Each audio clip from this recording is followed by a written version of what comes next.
Tesla stock, including this move higher in after hours, is up about 5% today. The odds of a short squeeze just increased dramatically. The amount of shares sold short is a lot higher than anyone thought, per this new data that is coming out today. We're going to get into what's going on with Tesla stock, what news do you need to know today, and where's Tesla stock going next? Today, you not only broke the 50-day moving average, but you also broke the 100-day moving average and closed above both of them. I think this could just be the start of a massive rally for Tesla stock, and we'll break it all down for you here in this video. And let's get started with this increase to the short position, because I think that is the craziest thing. You know, to a logical person, you would sit to yourself and say, hey, what's next for Tesla? Well, you could say rates are going down in 2024. Does that hurt or help Tesla? It obviously helps Tesla. You could say, hey, does Tesla have any new products coming out? Well, the answer is this Thursday, the Cybertruck delivery event, and the halo effect likely presuming that. Are margins going to get worse or better from here? Well, we've seen Tesla raise prices about 5 times in China in the last month. I would say, yeah, prices are probably going to go higher from here, and margins have bottomed and will likely increase in 2024. That's a great time to take on a short position. I'm obviously being sarcastic here because that's the last time you would want to take on a short position. And you just seen about 8 million additional shares that just got sold short within the last 2 weeks. This could be the worst possible timing to be short in Tesla stock. The amount of shares sold short is now at 92.72 million. The last time you were this high was on July 14th. Back on July 14th, Tesla stock hit a high of $285 this day and then proceeded to rally to about $300 per share right before Q2 earnings. Now, this period of time kind of looks like it's repeating itself from what you've seen back during the December bottom, January bottom of 2023, and then the subsequent rally to $300 per share, from $100 to $300 per share. If you look at the short positions in Tesla and the way that they fluctuate, you'll notice a pattern that you kind of stay in the same range for a while during this period of time back in April to what looks like about May.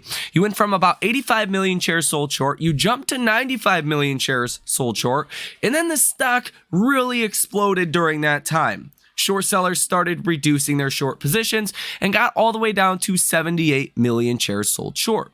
So you start low, you see a big jump, you stay elevated for a while as shorts get squeezed, and then the short interest finally goes lower. Well, as of recently, you were at 78 million, and then you went to about 82 million, then you were at 84 million for a while. Now you're at 92 million, almost 93 million again. Odds are shorts could be about to get squeezed here, especially if Thursday goes as I expect it will. And we'll talk about it a little bit more into this video, but the losses shorts are about to take is going to be pretty brutal. Now think about this a little more logically. When Tesla went from 150 back here in April to 300 in July, why did this happen? It wasn't because earnings expectations were going higher. It wasn't anything besides AI. It was the AI hopium of the summertime. That caused Tesla to rally 100%. What do you think rates going lower in 2024 is going to do? What do you think Tesla raising prices is going to do? What do you think the launch of the Cybertruck, which I think could be the most successful pickup truck ever in the history of the world, what do you think those things are going to do for Tesla stock? Does it make more sense for Tesla to rally now than it even did during the summertime? I would make the conclusion to that a resounding yes. So long story short, I think the rally that we are seeing now that we will likely continue to see for the weeks ahead or to come makes a lot more sense than the rally that you've seen during the summertime, as long as we avoid a recession in which the data we got today and likely the data we get tomorrow morning, we'll talk about in this video, also is going to support. We're probably not heading into some kind of imminent deep recession. That's your biggest potential negative catalyst, is a recession for 2024 with Tesla stock. The dollar amount that is also sold short has jumped big time to $21.63 billion. This recently was around $17 billion. So just in the course of the last couple of days, really the last couple of weeks, you've seen short sellers take almost $5 billion worth of losses. That's what is important in a potential short squeeze. It's not just the short interest percentage of free float. It's what kind of losses are you seeing if you're short? And the losses are piling up. And we really have just gotten started with a potential rally in Tesla stock. And I think these shorts are about to learn the hard way why you don't want to short Tesla. After all, anyone with half a brain cell would realize right now, specifically, is not the time to be shorting Tesla. When Tesla was cutting prices big time, maybe you could have made a logical argument to say, hey, we're not going to get rate cuts for a long time. Tesla's reducing prices. That's going to hurt margins. Fundamentally, that would make sense to me.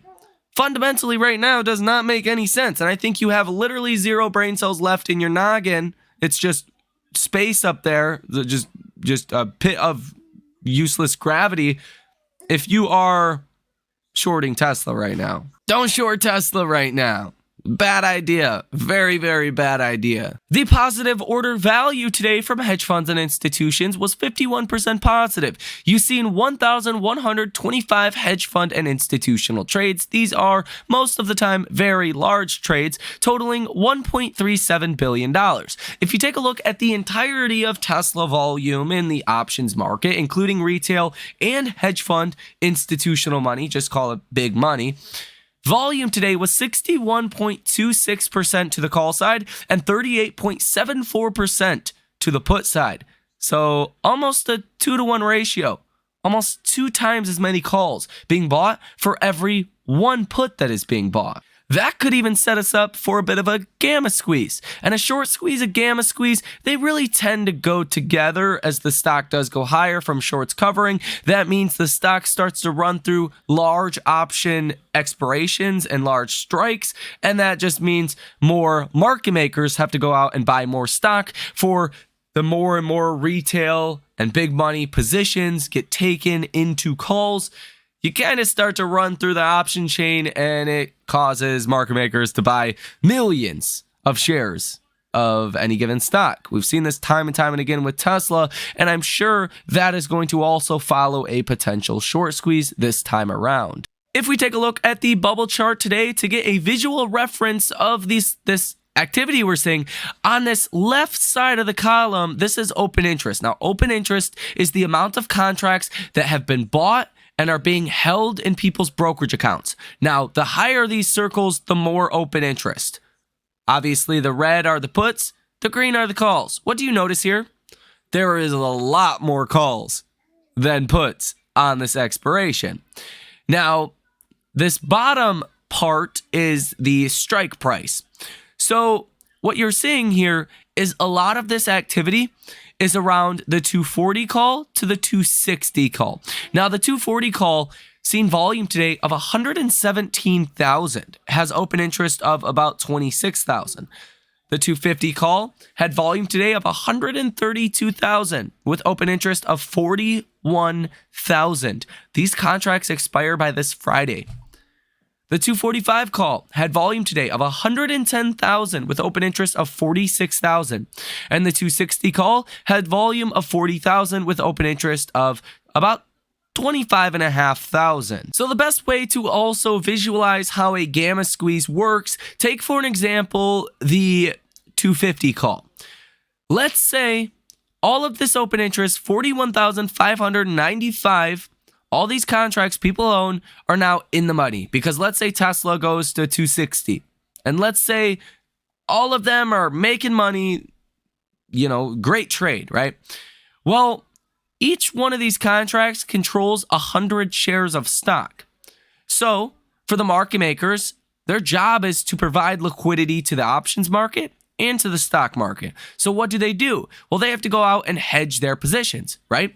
If you have a call, that means you have the right to buy shares at whatever your strike is, your 250 call. So if you have the right to buy shares at 250, the stock's at 260, well, you can buy shares at 250, sell it for 260. You're going to make some money on that, right? That's how calls work. That's how you make money.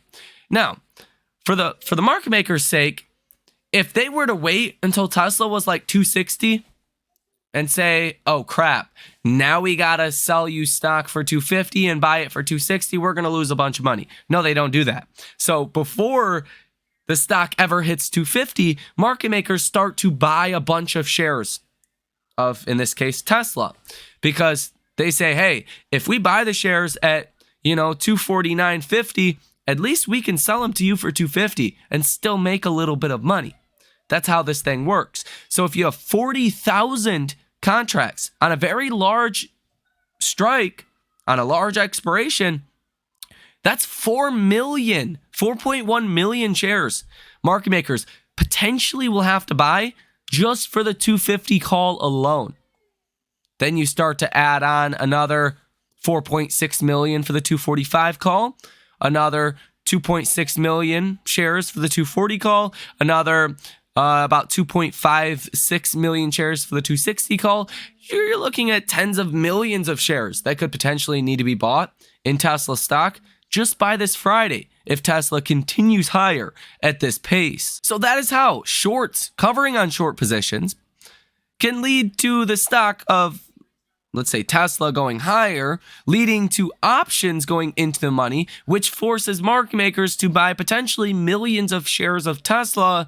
And that's how you get Tesla that can go from 150 to 300 in a month or two. Well, sometimes it can happen quicker, especially if you have a reason or positive catalyst, like maybe the Cybertruck delivery event. This does not take you as a shocker, but Elon Musk reiterates today at 3 p.m. Cybertruck deliveries start on Thursday. So if you did not know, you will get roughly 10, as we've been told, 10 Cybertrucks that will be delivered during this delivery event. We should get a lot more new details on the Cybertruck as well. A lot of these specifications we just don't know yet, including the price, which is the most important one. We don't know yet. So that's going to be a catalyst in and of itself. And then hopefully we get some updates on production, if it's going good, if it's going bad. We're going to hear some new details, right? Elon Musk kind of on the last earnings call reset everyone's expectations to say, hey, the Cybertruck's not going to help Tesla's numbers for a long time. Well, now you're in a position where what if it's not as bad as we thought? That's going to be seen as good news. But I do think the pricing alone is going to be probably the biggest catalyst for Tesla. Just remember, the higher the better, at least in the short term, because there is 2 million pre-orders. So every Cybertruck that's built, well, already has a buyer. So if they're priced higher, then Tesla's just going to bring in more money. At least that's the way that Wall Street is going to view it. Unfortunately, Sawyer Merritt will not be going on CNBC tonight to talk about Tesla like we previously thought. That is because Charlie Munger has passed away at the age of 99. He is the partner with Warren Buffett's Berkshire Hathaway. He's been at the company for a very, very long time. He's a billionaire. He owns a lot of stock in Berkshire as well as some other select names. Overall, just a legend. I mean, if you've been an investor for even a short amount of time, you likely know who Charlie Munger is. All the books that have been influenced by Charlie Munger, the books that have actually been inspired by Charlie Munger. I mean, everyone kind of knew this was coming, but it's kind of a surreal moment. Kind of honestly makes me sad. I mean, I've watched the Berkshire annual meeting for many years now. And Charlie Munger is kind of the light there, cracking jokes. And I mean, now it's just going to be different. It's going to be weird. So we'll see. Rest in peace to the legend that is Charlie Munger. Tomorrow, we are going to have some data coming out. That is your GDP growth rate, quarter over quarter, the second estimate for Q3. Now, there's like 3 different revisions that come out for GDP. As you guys know, our last quarter's GDP came in at 4.9%. Some people are actually expecting this to get revised to 5%. We'll see. I think there's a greater likelihood it actually gets revised lower rather than higher. So that could be positive news coming tomorrow morning. You're going to get a lot of revision to basically all of your Q3 data that we have gotten so far. Retail inventories excluding autos, advanced data for October, wholesale inventories for October, lots of PC data that will get revised, some oil data as well here. And then you have Fed Mester at 1:45 p.m. and the Fed Beige Book that comes out at 2 p.m. Now, the Fed Beige Book is something I like to watch in particular. Sometimes it does give the markets a reaction, but basically what it is, instead of the Fed just giving you this overview of what they're seeing out there in the economy, it's each individual district giving you a summary of how they're doing, how consumers are doing in their district, how businesses are doing, how inflation is doing, what kind of products are doing well, what's not doing well. Like the Atlanta Fed will give you that report, San Francisco Fed, Philadelphia Fed, Chicago Fed, right? All these different Fed regions. So it's just a bunch of different reports on a bunch of different areas of the US. Sometimes it does move our markets again. Other times it does not. Your biggest catalyst is highlighted in red, and that is going to be your GDP growth rate, the second estimate for Q3. If this number comes in lower than 4.9%, that's going to be seen as good news. If it comes in like way higher, which I think is like a 1% probability, it comes in at like 6 or 7%, it's probably not going to happen. That would be very bad news for our markets. At least I would imagine in theory. We also will have some earnings tomorrow pre-market. If you guys have not seen the last video and you have not seen this photo here, we'll go ahead and read them off. You have Foot Locker tomorrow morning, Dollar Tree, Farfetch, Nordic American Tankers, Petco, Hormel tomorrow morning, Snowflake, Salesforce, and Okta, Pure Storage, Five Below, Victoria's Secrets, PVH, Nutanix, and Lazy Boy that report tomorrow after the bell. So some big earnings even still to come, including Salesforce. That's a $250 billion company. Very large earnings. Snowflake, that'll be big for AI as well. I'm not convinced they're going to move the markets, but it's possible they do. Now, Tesla stock just continues higher here in extended hours. Again, just to reiterate, today Tesla stock was up $10.64, up 4.51%. In after hours, Tesla stock is up $2.09, up 0.85%. Tesla stock is at $248.79 per share. So you broke above your 50-day moving average in the beginning of trading. That was at $236.07. You went all the way up to your 100-day moving average and broke that as well at $246.15 per share. If you were going to see the stock get rejected, it would have been at that 100-day moving average, in my personal opinion. Now, the level we really want to stay above is 246.81. And it looks like we're, $2 and some change higher than that here right now. Tesla stock's around here if you were to visualize this, right? So you're higher than any point you have been since back here on October 18th. And at that point, you had traded a couple days before then in the 270 range back here in October 10th, October 11th. So I think you're going higher from here. I think that's all but a given. Now, you really want to get above this line right here. That's the next level to be targeting. Now, as I said in the Sunday video, I think Tesla stock could easily be in the 250s to 260s, as high as maybe 270 by the end of this week. I still think that is possible, and after today, looks a lot more probable. Now, this downtrending line, that's important because it's connecting your prior peaks, right? Your all-time high peak, your peak in January of 2022, and your peak in April of 2022. And then it comes down to connect the Q2 pre-earnings rally and connects these periods of rallies as well in September and what we've seen in October of 2023.